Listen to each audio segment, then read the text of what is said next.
Now,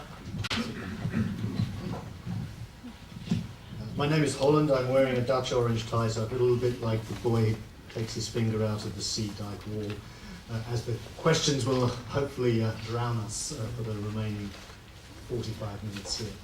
Can I just ask you to identify yourself and also who you are asking to answer your question, unless it's everybody, and be brief, because we would like to get as many questions in as possible.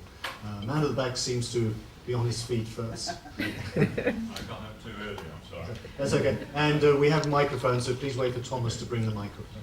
John Byrne, member of the International Affairs of Kent University, and a very ordinary member, I may say.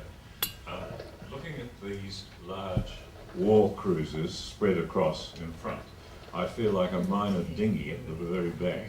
But if I were to attach myself to any of them, I think it would be Professor Bacon's war cruiser, which would get my rope tied on.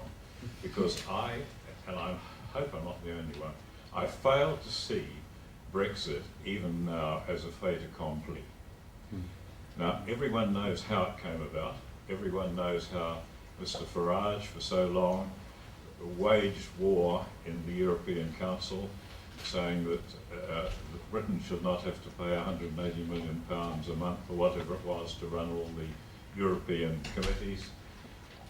None of that did any good, but suddenly the migration from Southern Europe and Northern Africa gave him the edge he needed. And I think a lot of people would believe that if the immigration in Europe and Britain had not turned out to be so difficult to deal with, the Brexit vote might well have gone the other way. Now, my feeling is that there is no real way that you can be sure that there will be another vote, but if there was, it wouldn't be how they did it.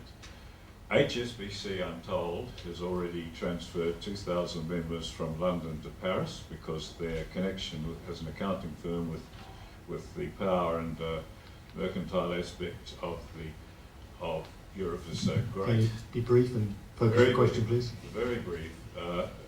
London law firms have all opened up companies in Europe so they can still be heard in European councils when they come from time to time. Globalisation, I wouldn't even begin on because you all know it better than I, but these days it tends so much less on national borders as it did in the past. And I feel, and this is the final thing I feel, that there will be, once neither from the courts nor from the Parliament, I think, there will be a final break between the UK and the EUC. And I may be alone in the view, but you heard here first. Thank you. Paul, you have a friend? Yes, well that's one and counting, yeah.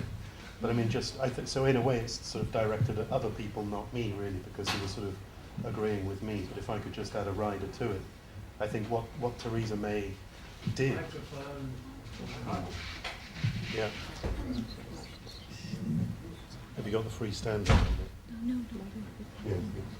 I think very briefly what Theresa May did was sort of show her teeth and sort of show the teeth of the Conservative Party by effectively kind of threatening to recourse to this kind of Singapore model, as Sir Michael called it. And so I think an awful lot of people who voted for Brexit, so the so-called disenfranchised people who've been robbed and cheated by globalisation, might look at that and say, oh, we've been sold a dud here because we were told that, you know, social policy would be improved in the UK, that sort of thing. So I'm very interested in how that representative disenfranchised northern or excluded voter is going to react to May coming out and being more honest. So just sort of agreeing with your agreement with me and adding that as a rider to your comment.